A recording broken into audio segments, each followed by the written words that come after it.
Okay, let's take a look at Bistro. This is another up and away game by Rick Helly. I found a couple of issues with the rules, which I communicated with him, but I think I understand what it's supposed to be, even though whatever. And honestly, I want to move on with this.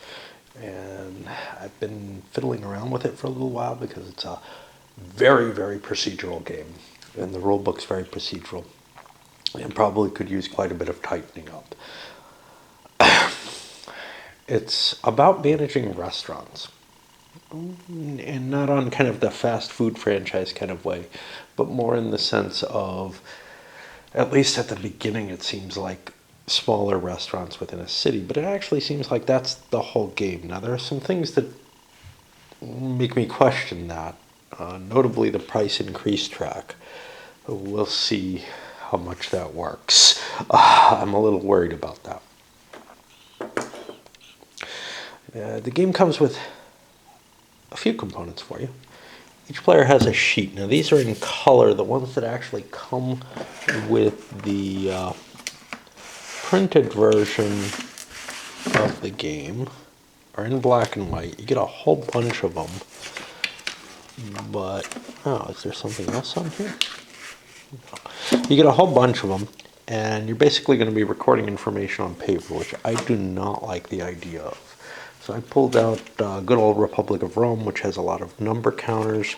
Hey, this isn't my standby. My standby is still in Phoenix, which is only really my standby, not because they're particularly good counters for anything, but because I couldn't figure out what to do with the damn Plano box of counters. It was the Alexander the Great, the original. And, I don't know, I gotta figure out something to do with that. But instead, I'm going to use these, which are, I thought about pulling out, what is it? I pulled out TSS, but that only goes up to 6 or 8. And I really need to be able to use larger numbers. I think, anyway, whatever, I'm going to use those instead of writing in a lot of cases. You can see I've crossed out some stuff, which is a little problematic. This game holds up to 6 players. I'm only going to play it in 4, which is odd for me, but mainly there's a lot to keep track of and a lot to do. I don't think my brain can handle 6 players. I did it in 3, and that's probably pushing it, but okay. So you have these sheets that contain a lot of information about certain values that you have chosen or acquired for your restaurant. And then you have specific hires, which are listed here. Now those I'm going to probably have to mark. I could probably use some kind of marker for them as well, but they're kind of tight on there. There's some other choices that you make, like the type of food that you're presenting in a given restaurant, what street, and which of the restaurant options there are, which takes us to the board, which shows, and then there's some special things in there too, and they're kind of mixed in a way that doesn't really work terribly well, but I'll explain that as I hit that. I think the presentation of this game has some problems, and that is going to interfere with play quite a bit. So then here you got a money track, which is where you track how much cash you have. They've made the decision to only mark the tens, the evenly divisible by tens with the 10-digit, and everything else is going to simply be a 1 to 10. It can make it a little difficult to quickly assess how much money you have. On the other hand, it allows, I don't know what it allows. It allows a little less crowding or something on there. But I found that kind of difficult so far to assess. You have different locations for restaurants, and that's divided into 6 different neighborhoods. And each neighborhood accepts a certain price points for their restaurants. In some cases, like the industrial, wow, this could be a $2 or a $4, a cheap or a pricey place. but it cannot take a $3 place. Why? I don't know.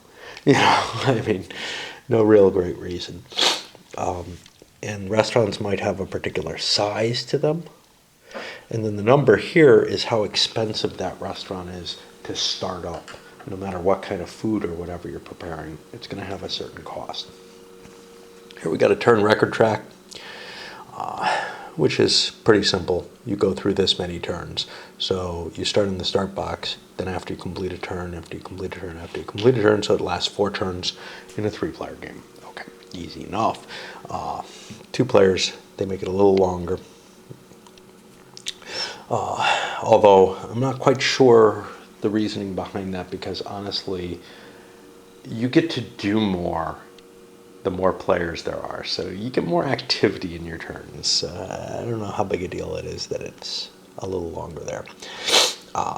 The price increase track, now this is really weird. It is a multiplier of how many people are kind of visiting your restaurants. And what's not clear here, that I'm assuming the start box is an extra 1 box, but what it means is that the actions you take later in the game, the money you make later in the game is multiplied by a larger multiple, and you get lots more money. As you can see, those numbers go up really high. I don't know if you can reach them very high, but they can. The jobs board is a number of positions that you'll have available for hire. And they're kind of randomly determined. And I'll go over the rules for it. But most of them you could just hire, and that's fine. But the ones that say reopen bid, only one person can have that particular thing. And now that's going to be marked on each player's own sheet down here in the features and hires. And that's going to be really hard to see. So one thing I've done is I've grabbed some of these. I'm going to put these guys because they're geographically close to each other on the chart. So like there's 2 head chefs. Well, I'll put a marker there between the 2 head chefs, and that'll let me know that somebody's got a head chef. So if a die roll comes up that generates another one for there, I know to at least hunt down the person who has it. And then this is a set of renovations that are available to you that you can buy, and you'll be kind of time constrained by them, which is to say at the beginning you can buy any of them you like. But as the turn goes forward, this moves down and it restricts you and only allows you to buy the ones lower down on the chart, I believe, in it. Make sure that that's correct. Okay. At the beginning of the game, you don't have a restaurant or anything, and that kind of constrains your actions. Now, the rulebook is procedural, which is always problematic for me, so it's hard for me to kind of say, wow, you know, this is a really tough rulebook for me, but I think that it's actually presented in a more painful manner than it could be.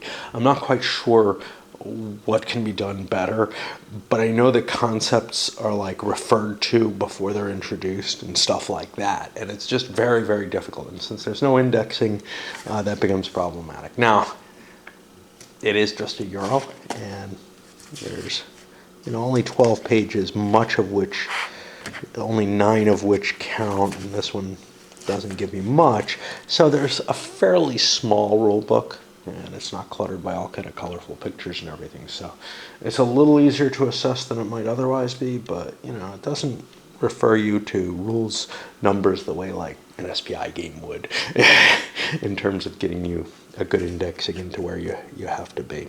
And that's kind of troublesome. Setup, obviously that's going to be procedural, but no biggie there. The goal of the game is to just have cash on hand. Nothing else really matters, except that if 2 people are tied for money, whoever has the single restaurant with the most fame wins the game. But for the most part, you're just trying to make money off your restaurants.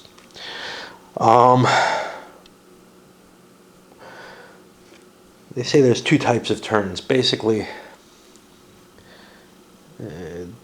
that's not right. A turn consists of a series, whatever these things are, and it says turn track, so I guess turns. It consists of a series of what I guess are called planning turns. We'll call them that, I guess.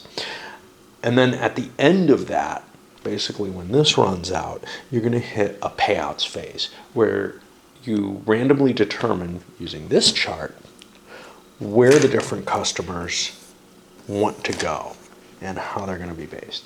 And there were a couple of gotchas because, well, I read the rules, but they didn't sink in being procedural. So we'll try to catch those during play some more than otherwise, but I may hit on them in the rules. So during the planning turn, there's multiple phases. Yeah, this game would be really quick if it was. These are like the number of rounds of sets of turns or whatever, or sets of payout turns, basically, or the number of payout turns that are played. Okay, so the first thing you're going to do is you're going to generate your employees and equipment, and that's fairly simple. There's bunches of dice in this game. Now, each player is assigned one at the beginning of the game, and that's going to be kind of a mechanism to declare what they're doing for that planning phase or planning turn. But the others, if there's at least 3 left, the game will continue generating jobs. If there aren't at least 3 left, we hit a payoff phase immediately. It means that there's a bunch of dice out here on the jobs table that have not been used for whatever reason, probably because people are out of money.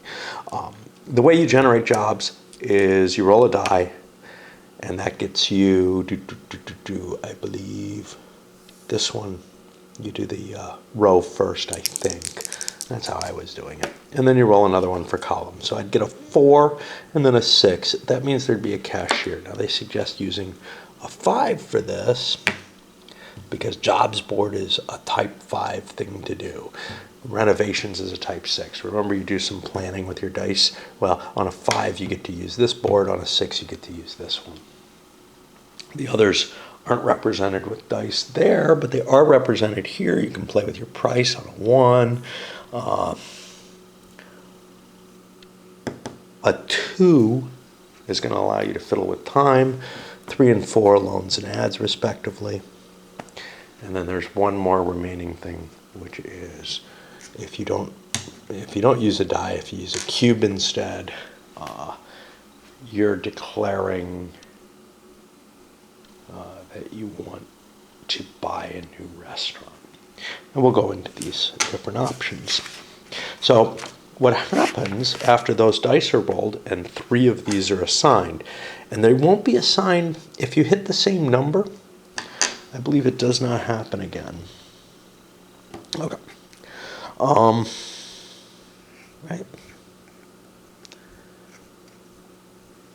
Yeah, it's up to 3 dice.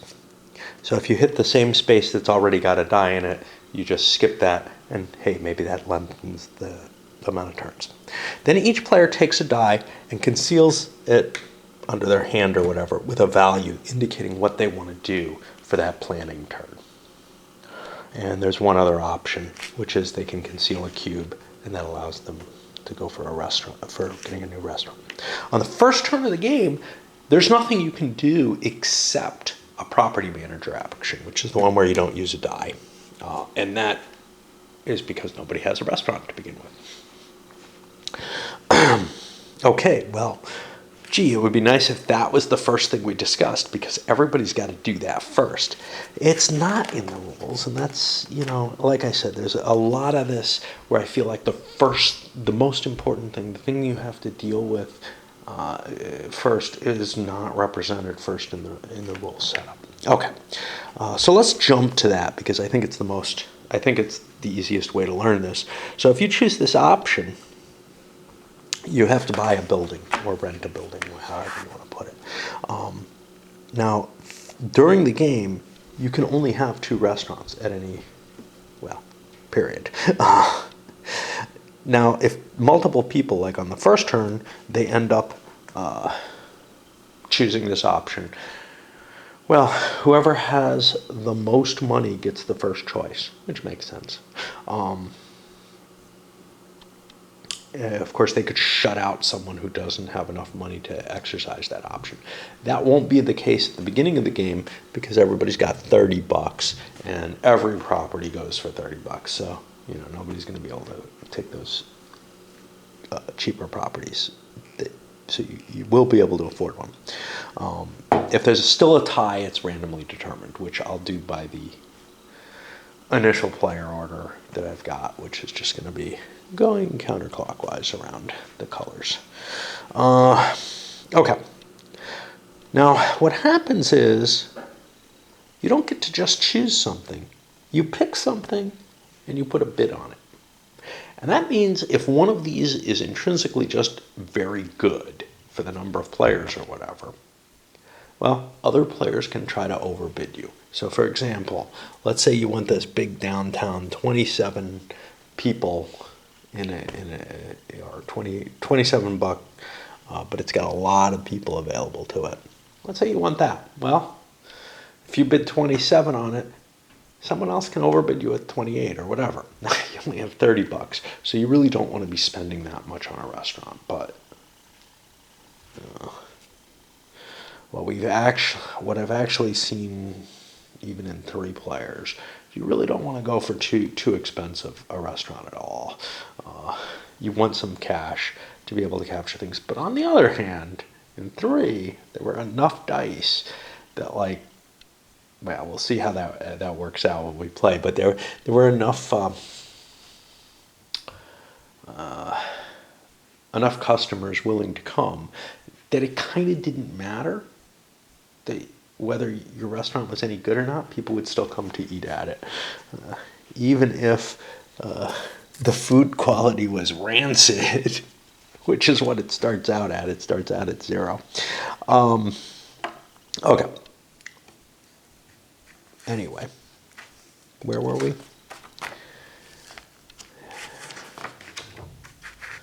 Right. One person eventually has the maximum bid, and it's just going around in circles, and will pay that price, get that restaurant, and then they have to make, well, no, they don't make any decisions yet. Then they pay the cash out on the track, and they own that restaurant, and they mark down what district it's from and what street it's on within that district. So Oceanfront 1st Street, Oceanfront 2nd Street, 3rd Street hits these areas, whatever. The restaurant you pick, not only is the size important, but also the prices that you'll have available to establish that restaurant at are important. Now let's go to the other choices that will be available to you on every turn other than the first one. So the first one is chef and accountant. Now you have to do this kind of as your second option in the game because you can't do anything with a restaurant who hasn't had a type of food and a price point picked yet. This costs you $1 to do, which means if you pay 30 for a restaurant, you will not be able to pay 30 for this. You will not be able to establish it as a working restaurant, which would kind of suck. Well, actually you can, because you can take out loans. And that might be a sensible thing. Okay, so how does that work? Well, when you do this option, and what happens is everybody picks their options. The first option picked is the 1 die. Everybody does their 1 die. Everybody who picked 1 dice goes first. Then everybody who picked 2 dice goes. Then everybody who picked 3 dice goes, etc. Okay, the 1 die allows you to choose or change the cuisine type of your restaurant and the price of your restaurant. Now, each cuisine type has specific prices it can go at. So steak can be a 4 or a 3. Asian can be either 4 or 2, right? American, 4 or 2. Fast food can only be cheap. And you have these different options available to you as to what price point you want to start it at. And you declare one of those. And you mark the price point, and you mark the type of restaurant that you've had on your little sheet. Then the next person gets to go. And again, on the first turn of the game, or early in the game, you're always going to be breaking ties here in each section. Now, I don't think...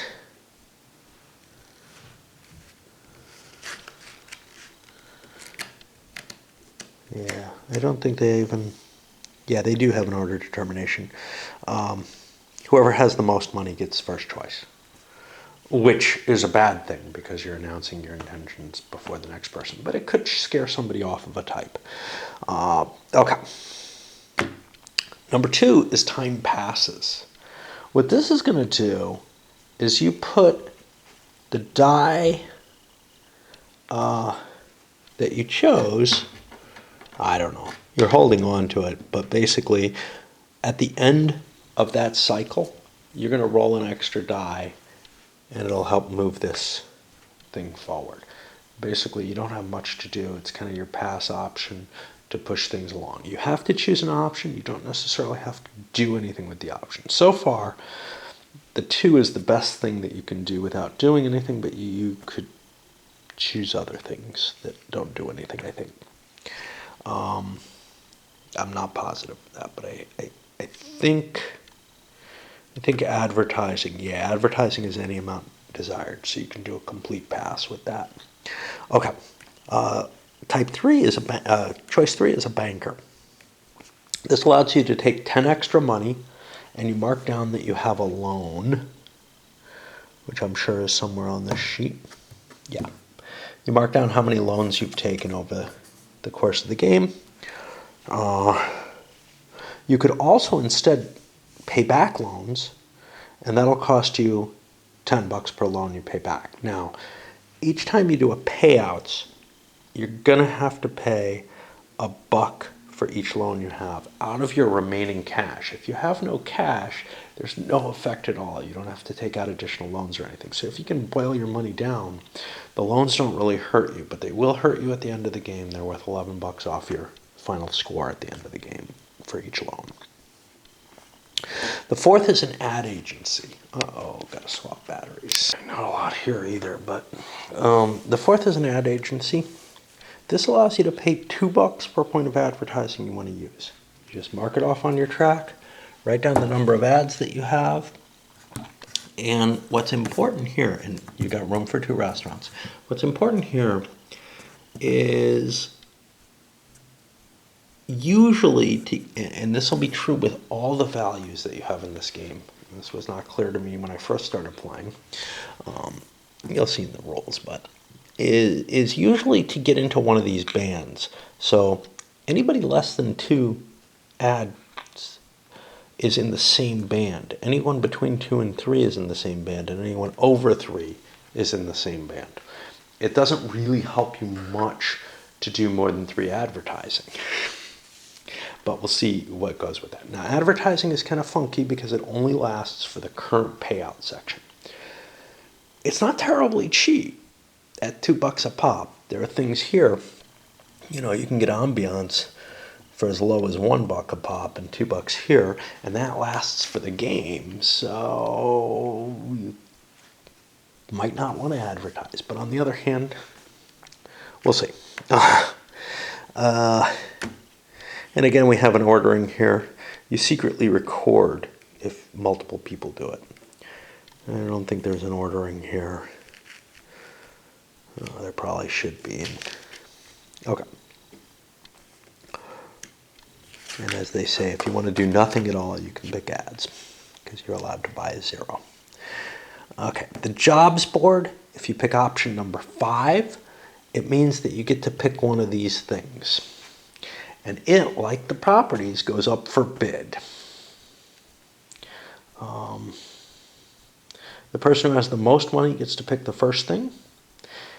Yeah, right?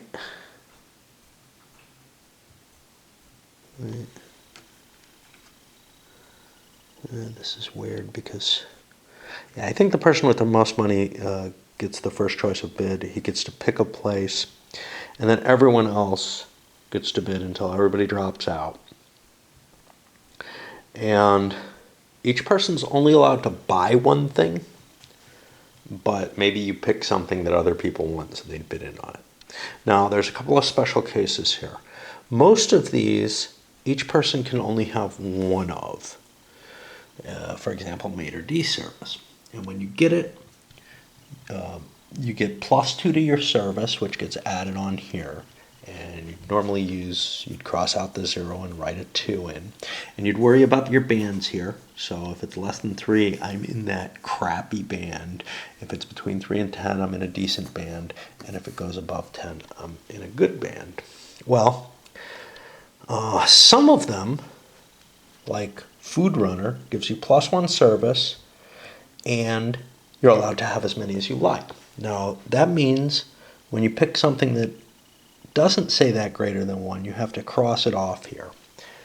And you have to be aware of which things you already have, which probably isn't too hard when you're playing it opposed and just playing one thing, but that's going to be kind of painful for me. I'm not sure what I'm going to do about that. We'll see how well I can handle that. And the problem with this, though, is there's no way this gets marked on your sheet except to increase your service, right? You don't have anything you can refer back to. So if you think you made a mistake in calculating, well, it's too bad. You don't have any, sort of double check on that kind of information. Okay, the final kind are these ones that say reopen bid. What they mean is that there's only one for the whole game. And that's why I have those tokens there, because there's multiple spaces that have them. So if head chef comes up and somebody already has head chef, well, somebody else, the bidding is for who gets it now, and the person who currently has it will lose that advantage, and the person who gains it gets the advantage. Now, if the person who currently has it wins the thing again in a bid, they get to keep it. But so there's some competition over that. Type 6, and some of them have restrictions additionally. So, for example, a saucier only helps if you're French or Italian restaurant. Why is this problematic? Yeah, so here's where things get difficult. Are there any more than ones that allow that? Because those are going to be a problem. Yeah. So, for example, cashiers. Okay, more than one's okay, and they give you +2 service if you're fast food. Now, you could pick option 1 as a fast food restaurant, and now you're allowed to change your cuisine type and your price. It costs you $1, but you're allowed to do that. And there's no way to record that you have a fast food cashier, because those should no longer apply. I think what just happens is you've bonused your service by changing from a fast food restaurant to like a French restaurant at that point, because there's no information on here that tells you about it. Is that the case then with other things, right? I guess it has to be. There's no rule that says you lose that employee type later on, even though you can't have it anymore. So like, I guess it's possible for you to have a saucier and then get that +3 quality and then turn yourself into a fast food restaurant. And I don't know, it bugs me, but given that there's no way to handle the cashier with the recording in the game, and there's nothing that says you lose it if the condition's in place. No, it actually says, also, should the restaurant lose the prerequisite, it also loses the advantage. Okay, so here's a problem with the recording. There's no way for you to know if you have fast food cashiers and you change your type of restaurant. And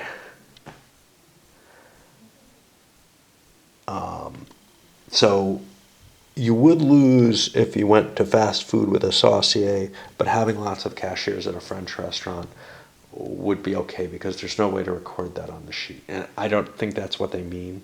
I think maybe if somebody starts buying fast food cashiers, we're going to have to mark that down somehow, and it's not represented on here. And you'd never want to change it, but whatever. Okay. So on the 6th die, you're saying that you can take renovations. Now, for this, you simply buy the listed price and you mark it with your cube. You're allowed to pick any renovation you like. Ordering is done. Okay, ordering is done with one or more clockwise auctions. What? Oh, no, no, no, no, no. Okay. So the order determination for the employees is not a bid on the employee. It's a bid on the right to hire the best employee, the employee of your choice. So you may not be competing for the same employee and you won't know it. And that works the same here. If multiple people want a renovation, they bid until everybody drops out and that person pays a premium and picks the one they want. Now here, they put a cube down on the one that they purchase, pay the price for it, mark it down on their features and hires, take whatever bonus it has, and some of them may not work, under certain conditions. So sculptures only work at a moderate level restaurant. You could do it at certain kinds of places. You can't get away with it at others. And then a really fancy place wouldn't have lots of sculptures. And a fast food place or a really cheap place wouldn't have them either. But anyway, you have a restriction on the renovations. First of all, you're only allowed one of each renovation and you mark them down. Great. But once the time marker has gone past that renovation can't be purchased anymore. And I think you're only allowed one in any payout section. Some renovations have a condition. You lose the prerequisite, you lose the advantage, but you get to keep the prerequisite. You still have that thing there, you just don't get any bonus from it. Unlike the employees. No, it looks like the employees also. You can have the employees, but you don't get the advantage from them. Okay. Right. Okay.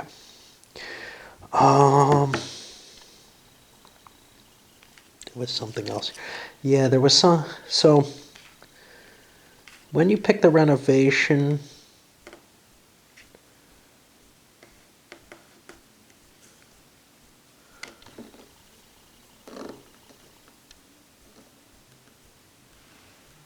you put a die over its name on the renovation board as a reminder that no other player may purchase this item on the current turn.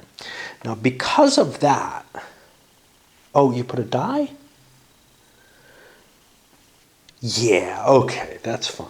Nobody else can pick that particular one. That's fine. So I don't know what the extra cube is for, actually. I thought it was for that. I thought you put a cube there. Oh, okay. And we talked about the property manager already. All right. After all the dice have been resolved for everybody's picks, then you go to time passes. Normally, you roll one die and you move this thing. And I guess since it starts here, you'd move to there, this little orange space above the track. This is a minor thing. If you rolled higher, you would move further. If anybody picked any 2s, their dice get thrown in as well, and time moves significantly faster. Of course, they didn't get to do anything. Right. Now we get to the more complex part of the game, actually. This part is difficult because you don't know what the hell you're doing at first, right? You're like, I'm buying these things, I don't know what's going on. Well, here's where you end up scoring stuff. You get monies, right? Okay. So the way this works is all the dice are gathered up, all 15 of them, wherever they may be lying. And this happens either after this is run off the track, or there aren't enough dice to put 3 more jobs out during the jobs phase. And then we end immediately, and we roll 15 dice. We add them all up. And this is what this chart is used for. And we'll see if I can understand this. because this is where the problems really kind of lie in terms of how I understand things. It seems like the rules were written one way and then may have changed. I'll give you my interpretation of it and tell you what I think's changed. You get a total number. That gets you to one of these boxes as they run from 1 to 96. 6 times 15 is not 96.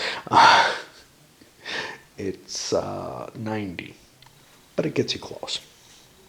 I think there's 16 of these boxes in each column. Okay, the way this is worded is you find the number.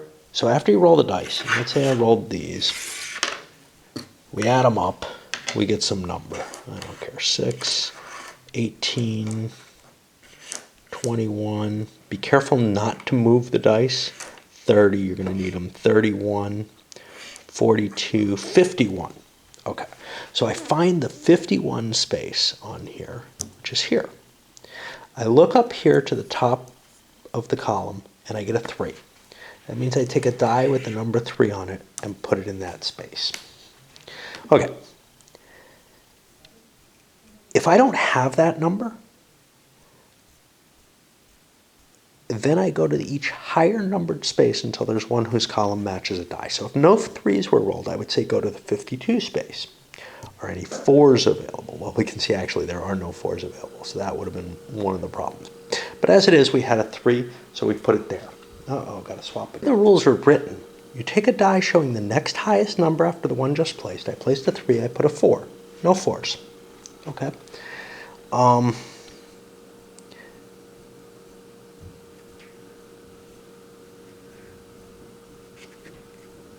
If there is no higher number than a, right. So take showing the next highest number after the one just placed. Well, the next highest number wouldn't be a 4, it would actually be a 5. And then it says put it in the same column, in the corresponding column, but in the next row. Well, that would be down here. That's how the rules are written. Unfortunately, there's a statement down here that changes that. Repeat, well, we'll play with the rules as written there, but repeat this until you have placed all of the dice. It is possible for more than one die to end up in the same space because the same number appears many times. No, it's not. Not if you're following the column. So let's just ignore that, but it's a hint that maybe they did it across the rows, or most likely actually did it across the rows and said, you put them like this, where they go in the column of that number.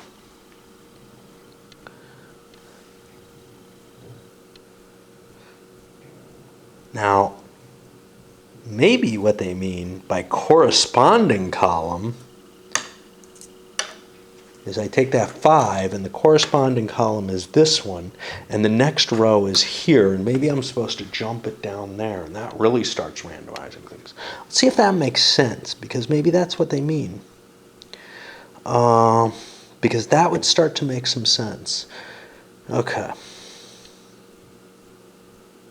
It's not same column, it's corresponding. I think that's what they mean. Okay.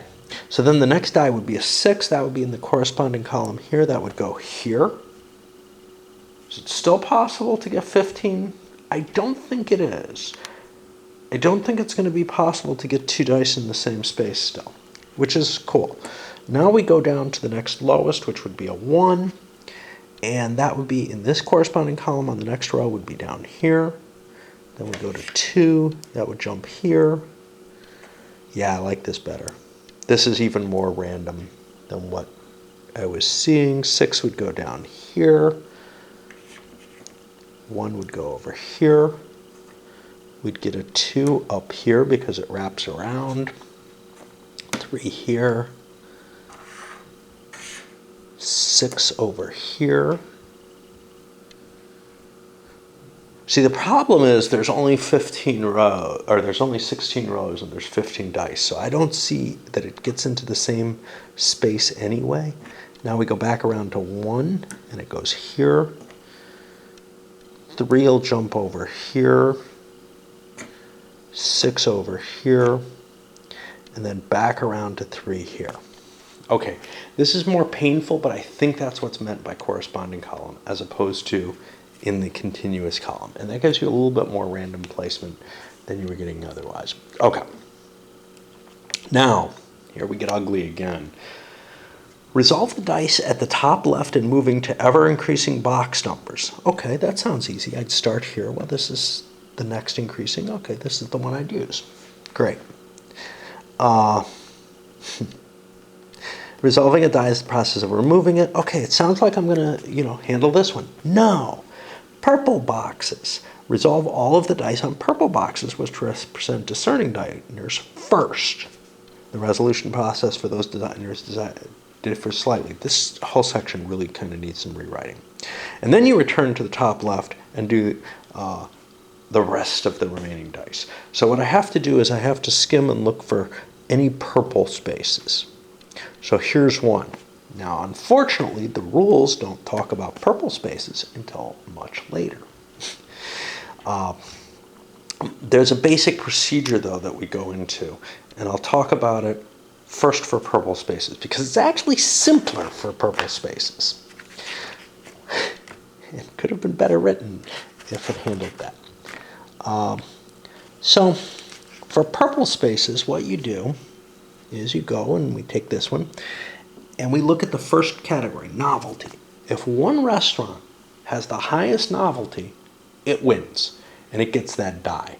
And we'll just place it on that restaurant's space if it has space for another dice, right? If it doesn't, if it's filled, for example, if this one has taken 7 dice already, it will not be able to take any more customers, and we'll go to whoever has the next highest novelty.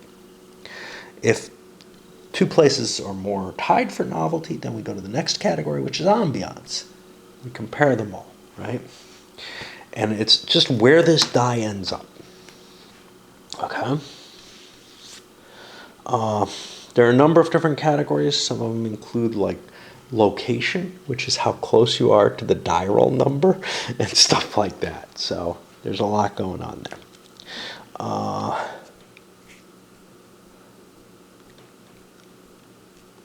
Yeah, I don't think it's possible for 2 dice to end up in the same box still. Okay. Now, one special case is if you're in a brown space, and there are some brown-purple spaces, you immediately get $5 anytime one of your dice goes into that space. That indicates somebody who's particularly extravagant diners who just give you these bonuses in cash if you happen to win that space. Now, it's possible, even on the purple spaces, that you tie on all the categories completely. And in that case, and some of them are not necessarily like price, you want the lowest price in the number of dollar signs you have. In the case that people tie, they will split the profit on that space. How does that work? Yeah, that's an interesting question. So, each of the tied restaurants receives a share. You divide its price by the number of restaurants in the tie and resolve its fraction in its favor. They get these payouts immediately. That sounds like it has no effect from the price increase chart. All you do is you take your price value and divide it by the number of dice there are, the number of restaurants that are there. That's how it's worded. I don't know if that's what it means. Right? Should the price increase chart come into play? I don't know. But as worded, say two people split, and one's a 2-price restaurant and one's a 4-price restaurant. Well, the 2-price restaurant gets $1, and the 4-price restaurant gets $2. And they just get cash. The die is put aside. It won't have any further effect on any of the calculations that are upcoming. Okay. After you do all the purple boxes, the rest of the boxes are handled similarly, but not exactly the same. These categories worry about bands. Okay, proximity doesn't really have bands. So the way you do proximity, for example, is I'm in area 2. If anybody's got restaurant in area 2, they win that first fight. If both of the area 2 restaurants are occupied, then we go down and see the next thing. Well, the next thing in this case is one of them a Mexican restaurant? If either one's a Mexican restaurant, they win it. If both are, or neither is, they tie. The next is fame. Now, fame is one of these banded things. You look here, and you don't worry about the exact value. It's if you beat them by which band you're in, you win that race. And again, if one person just wins outright at one of these categories, as you're going down them, they get that die at their restaurant, assuming they have space. If they don't have space, they're not competing anymore. If 2 restaurants or more tie completely, they get a little cash bonus, but the die isn't really assigned, and that's not a terribly good thing. Okay. Restaurants can't place dice if they're out of spaces, and in that case, they don't count anymore, which means if there's only 15 or less spaces of restaurants available, you're probably, all going to get filled up, except for ties can cause you to lose dice. Dice don't end up being assigned, so that becomes a problem. Now, what's kind of cool is you are still in the competition, I think, for dice. If you're over capacity, you just can't win the dice, but you can split them. Otherwise, things get kind of funky. Now, after all the dice have been placed, everybody's ads are set to 0. Ads is one of the things that can show up here. Like this one has ads as its first option. Okay, all the ads are set to 0. You lose whatever money you put into them. Every restaurant loses an amount of novelty equal to the number of dice that visited it that turn. Now, novelty starts out at 15, and everybody's got that on their first restaurant. Later, new restaurants can become more novel. And that's, again, just a category. You get fame based on how many dice all the different restaurants have gotten. Whoever gets the most dice gets 3 points of fame. And again, this is a category, and it's a banded category. Second most dice gets 2, third most dice gets 1. You kind of have to win a couple times to have any chance of getting yourself a band of fame. But these purple diners maybe care more about fame in some cases, and that'll help you. I haven't really studied this chart to see where the advantages and disadvantages lie on it. I'm just going with broad strokes right now. Okay. If you're tied in any level, all the tied restaurants receive the award. It doesn't say what happens, but I assume other spaces bump down. So if 2 people are tied for first, then there is no second. There's 2 people at first and a third. That's how I'm going to do it. I mean, you don't have to spell that stuff out. People can argue it, duel over it. Okay. Now, how much money do you get? You get money equal to the current amount of the increase multiplied by the number of dice at each of their restaurants for the turn. Price increase starts out in an undefined value. I'm going to say that's 1. Because otherwise you make no money on the first turn or whatever. And then basically the question is, does it start here or here? I'm going to say it starts here because this is a pretty massive effect and I'm kind of scared of it. So I'm going to say there's an extra 1 box just to free that.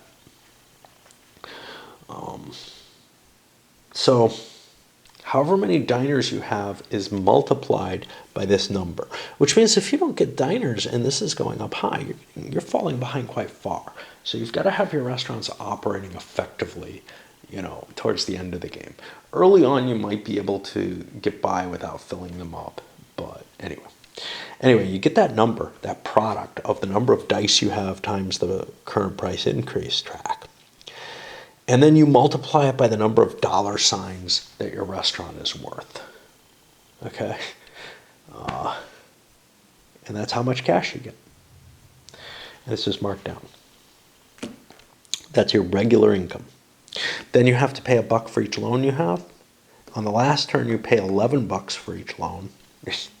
if you can't afford that, hey, too bad. You're at zero. You're losing the game anyway. Okay, then we do a price increase check where we roll a die, compare it to the number of players. And there's a copy of this on the back along with some player aid information. And you see how many spaces the price increases.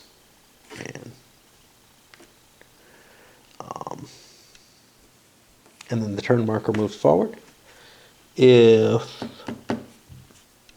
it reaches the end box, the game ends, which means we start here. There's actually only 3 turns to the game we're playing, and 4 turns to the 2-player game, which is fine. That's what I get out of these rules. And I've changed things, at first I thought you just keep going down the same column. No, it's the column corresponding to the die roll is, I think, what is meant. And it's just a couple words missing that really caused a lot of confusion for me. The nice thing about this is it's done through GameCrafter. I think it's very easy for him to update the rules and keep a living rule book coming out to you because it's kind of print on demand. There was something else about the dice placement that had me worried, but I don't remember what it was.